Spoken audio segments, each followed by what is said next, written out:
מי חכם וישמור אלה ויתבוננו חסדי אדוני. Hola, oyentes de Radio Sefarad, es un gusto contar hoy en los micrófonos con Abraham Bengio. ¿Qué tal, Abraham? Muy bien, ¿y tú? Muy bien, nos estás atendiendo desde Francia, donde vives, Exacto, desde París.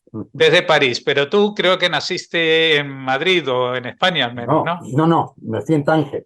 Yo tenía 15 años cuando me vine a Madrid. Nací en Ajá. Tánger, en el norte de Marruecos. Bueno, es una familia conocida, los Bengio, porque hemos tenido también gente aquí en la Comunidad de Madrid, que creo que es tu hermano, pero de lo que queremos hablar es de tu padre, de Moshe Bengio, no sé cómo lo pronunciaban ahí en Marruecos. Tradicionalmente se decía Benjo, pero luego la edad moderna decíamos Benjo a la francesa, y en Madrid siempre le llamaban señor Bengio. Ajá. Pero bueno, Bengio es lo más usual. Bueno, ¿a qué se dedicaba tu padre? Mi padre era comerciante cuando vivía en Tánger, hasta la edad de 40 años más o menos. Se dedicaba a vender ropa, tejidos de bastante calidad, bordados ingleses, tejidos suizos, esa clase de cosas. Bueno, estaba en el Schmates como los Ashkenazim, puesto que tú te llamas Jorge Rosenblum, pues el Schmates. Sí, esa palabra la conozco perfectamente.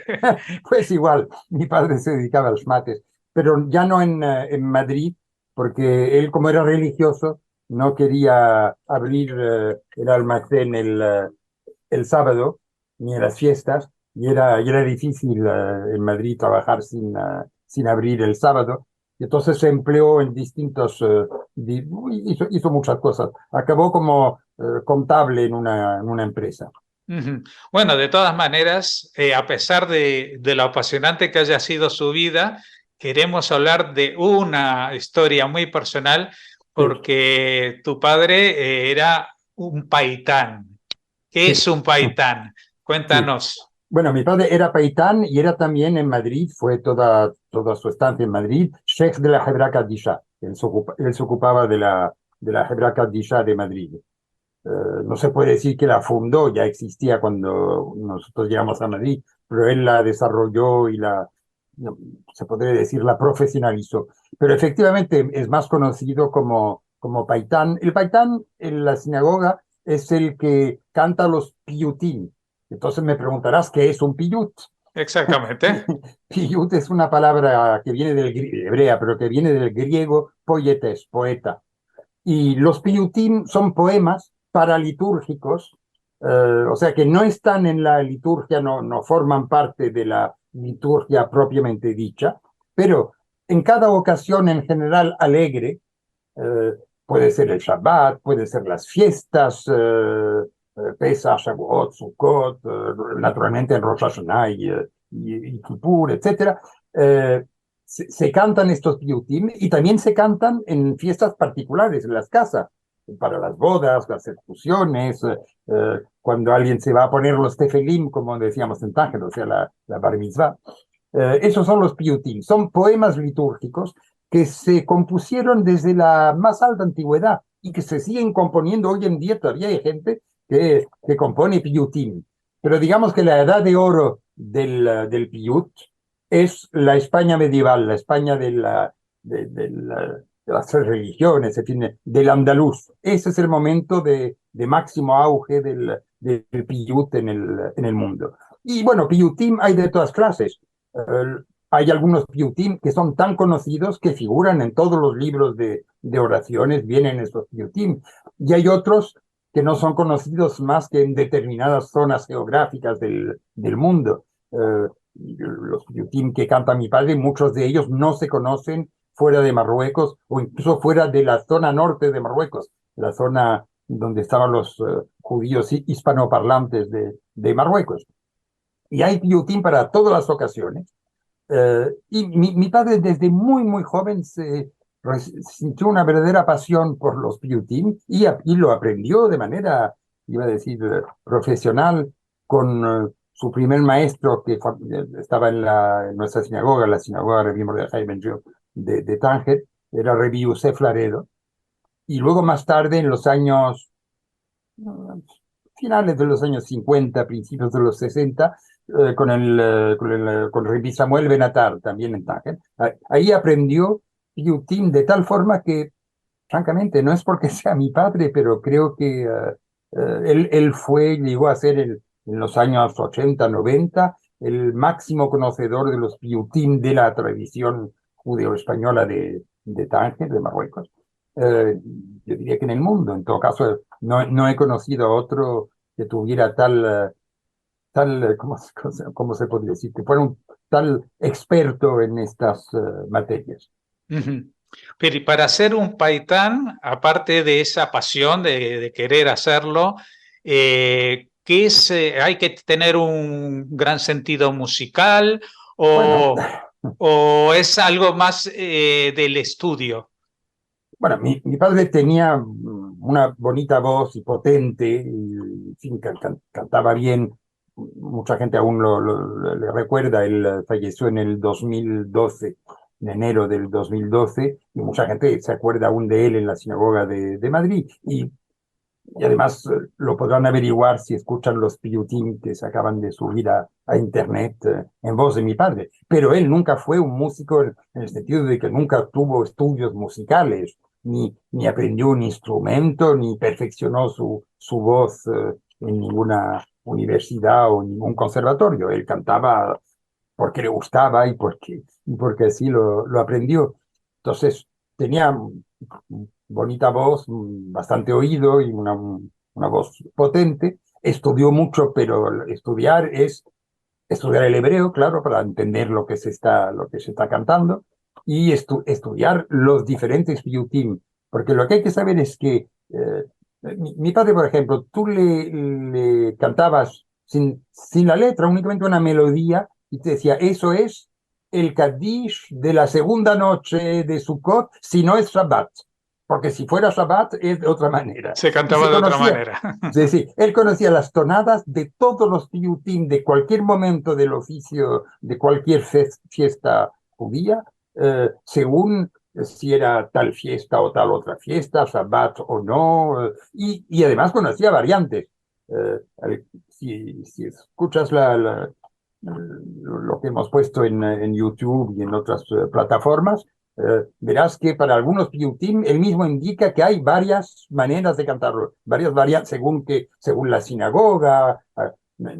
No en todas las sinagogas de Tánger se cantaba exactamente de la misma manera, o iba a decir yo según el humor del día, porque para tal piyut habían 5 o 6 tonadas, y a él, según el humor del día, pues cantaba una tonada o la otra, la que le apetecía. En fin. También añadiré, eso es interesante, que la mayoría de los piyutim son los que los músicos llaman contrafacta. Un contrafactum, una palabra latina, significa utilizar una melodía conocida para adaptarla a un piyut que se acaba de componer o en fin que se ha encontrado. Eso existía en la música medieval cristiana, en fin, española, francesa, etc., inglesa. Sí, existió también en la antigüedad. Tomo un ejemplo muy conocido, un salmo de David muy conocido, y muy conocido en el mundo cristiano, pues son las últimas palabras de Jesús sobre la cruz. Ese salmo de David dice, Mizmor le David al Hayelet HaShachar, Lamnatsea al Hayelet HaShachar, Mizmor le David. Traduzco, Salmo de David sobre la tonada de, ¿cómo se dice una bish en castellano? Violeta Shahar es un cervatillo, ¿no? Algo así. Exacto, pero al femenino, ¿eh? Bish es el femenino del ciervo. Entonces, es un salmo de David y el mismo texto, que es un texto antiquísimo, no será de rey David, Yo no sé si el rey David compuso el conjunto de los salmos, pero en todo caso es un poema muy antiguo y el mismo poema te explica que hay que cantarlo sobre la tonada de la biche de la mañana, la sierva de la mañana. Canción popular probablemente en esos tiempos, siglos antes de Jesucristo, y que hoy en día naturalmente ya no conocemos.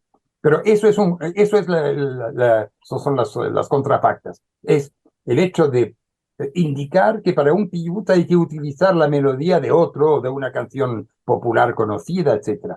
Y si escuchas los CDs de piyutim para fiestas y alegrías de mi padre, verás que en varias ocasiones explica que ese piyut hay que cantarlo, se puede cantar de varias maneras, y por ejemplo, con la tonada y da únicamente el título de un piyut conocido, suponiendo que su auditorio lo conocerá, lo reconocerá y sabrá cómo cantarlo.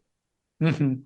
Bueno, la verdad que el mundo de los piutim y el mundo del canto litúrgico y paralitúrgico es algo asombroso, pero también hay que señalar que a diferencia de esto que estábamos hablando de los piutim, que son con melodías conocidas, etcétera, pues el canto litúrgico es otra cosa y tiene su propia partitura, que son los tamei mikra, y eso los lee el Kahal, el público, todos.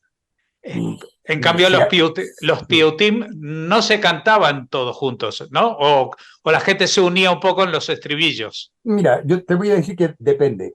Hablando de los ta'amim se utilizan ya sea para la lectura de la Torá, cuando se sube al Sefer para leer, o generalmente para que el Shariat Tzibur te lea, porque tú ya no sabes, un trozo de la Torá, pero también para la Haftará, o sea, la porción de texto de los profetas que se leen después de la parashá en la sinagoga. Pero los también se utilizan también para los salmos, los Tehilim, por ejemplo, o se utilizan para el libro de Esther. Los tamim son como, no son notas de música, no es exactamente esto, pero son indicaciones musicales, y cada tradición tiene su manera de interpretar los tamim. Si tú oyes la parashá cantada por un cantor, un hazán ashkenaz, inmediatamente sabes que estás aparte del acento, te hablo de música únicamente, inmediatamente reconoces la melodía de los ta'amim de Polonia o de Rusia, yo no sé, de Alsacia. Si oyes ta'amim judeo-españoles del ex imperio otomano, no los confundes con los mismos ta'amim del norte de Marruecos, o yo qué sé, la diáspora hispano-portuguesa en Ámsterdam o en Londres, en fin, ya ves. Entonces, eso hay que haberlo estudiado, y eso generalmente únicamente lo sabe el oficiante, el Shariat Tzibur, que va a leer la Torá, o que va a... Pero en fin, muchos judíos, por lo menos en mi época, se aprendían algunas haftarot, por ejemplo, la haftará que correspondía al día aniversario de la muerte de su padre o de su madre, y se lo daban en la sinagoga, le daban el honor de leer la haftará ese día, y entonces él lo había estudiado y podía con los ta'amim cantar la parashá o la haftará que le correspondiera, pero no era muy frecuente. Esto es cosa de especialistas.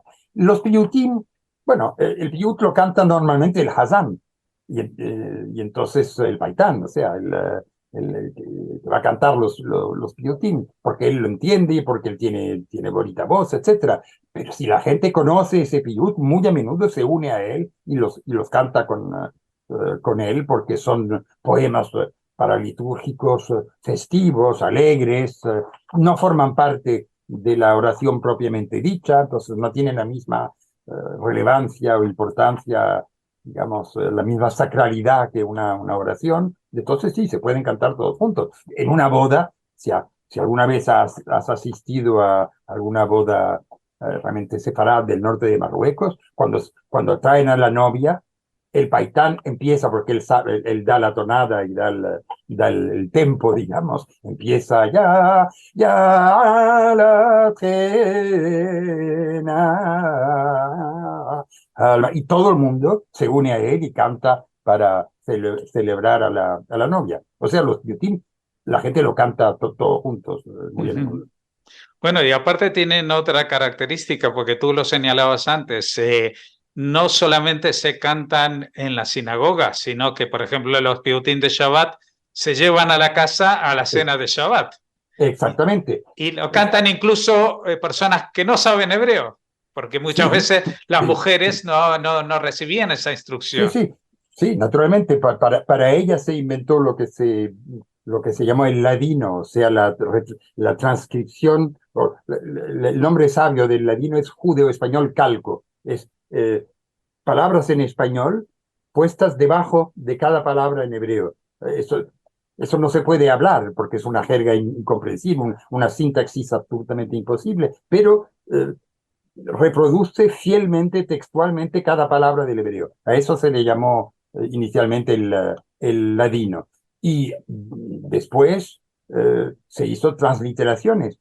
Todo el mundo conoce libros de oración en que en una página viene el texto en hebreo, en la misma página pero abajo viene el mismo texto en hebreo pero en caracteres latinos, para que la gente que no sabe leer hebreo pueda leerlo, y en la página de enfrente pues la traducción, claro, a algún idioma que la gente entienda mejor. Pero la transliteración es muy frecuente, por ejemplo, para el Kaddish. Mucha gente que quiere decir Kaddish porque ha perdido a un ser querido, pero no sabe hebreo, no es religioso, tiene su Kaddish escrito en caracteres latinos, Sí, sí. transliterados. Entonces, Bueno, sí, como dices, las mujeres podían tener sus piyutim en caracteres latinos. bueno, y señalabas tú el Kadish, que ni siquiera es hebreo, que es arameo, que Es arameo, eso exactamente. solo los rabinos Exactamente. saben de qué va eso. Exactamente, sí, sí. Bueno, y estábamos hablando de todas estas cuestiones que tienen que ver con la tradición, y ahora también mencionabas que estas grabaciones de tu padre, que se hicieron creo que en el año 91, he leído. Exactamente. Él lo hizo, fue la familia Lastri, una familia también muy conocida aquí en Madrid. Joe Lastri eh, llegó a ser uno de los máximos dirigentes de la Comunidad de Madrid en los años 60, 70. Y en el 91 la familia Lastri le pidió que grabara estos piyutim bajo el título de Para fiestas y alegrías en cassettes. Con una grabadora, pero una grabadora buena de cassette, lo grabó todo. Y luego en Israel, la familia Cine Salomón Pimienta, figura muy conocida de los estudiosos de la liturgia tangerina, en Israel, en Jerusalén, primero lo editó bajo forma de cassettes. Aquí Sí, sí. te las enseño, aunque ya sé que no se van a ver en la transmisión. Y luego hicieron con ello un CD. Y cada vez un CD, también, bonito, aquí está, reproduce las lámparas de la sinagoga de Naón en Tánger. Y todo con una libreta muy erudita que reproduce la letra de todos los Piyutim con algunos comentarios que yo he intentado dar oralmente en las grabaciones que hicimos para YouTube. Entonces, esos Piyutim sobre cassette o CD se fueron difundiendo entre los amantes de la liturgia tangerina, los antiguos tangerinos que están hoy en día desparramados por el mundo entero. Y hasta que hace unos meses, Marcelo Benvenís de Isefarad en la Argentina, con quien trabajamos mucho dentro de los programas Herencia del Centro Sefarad aquí de Madrid, así nos conocimos.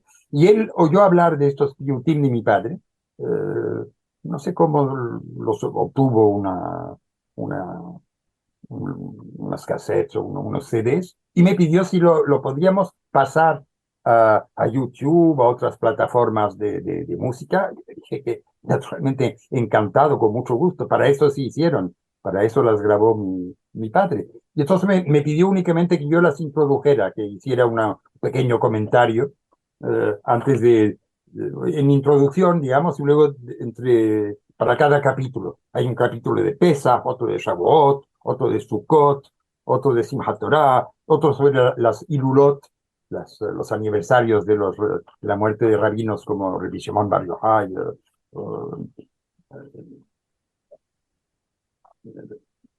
Baal HaNes,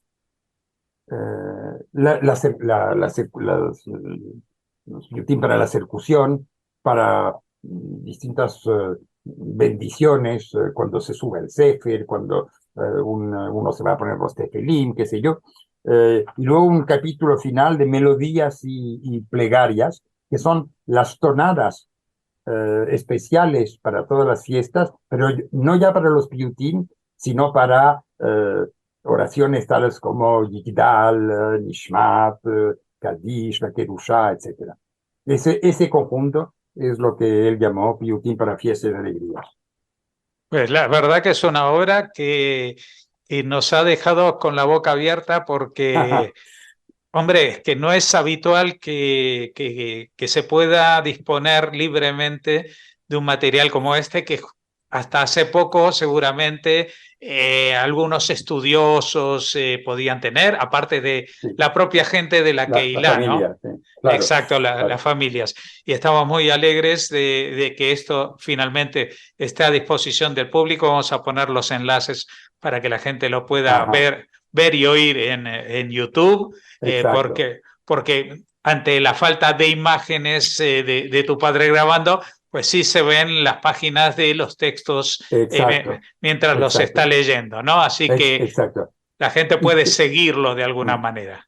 Exacto. Y te comento que también a finales de los años 80, mi padre grabó para él, no era para él, pero quiero decir, sin comentarlo, sin decírselo a nadie, grabó todo el ceder de las oraciones de Rosh Hashanah y Kippur. Eso es inmenso, lo hizo con cassettes, son no sé cuántas, 30, 40 cassettes, bastante mal grabadas. Él lo hizo con su grabadora personal, hay ruidos.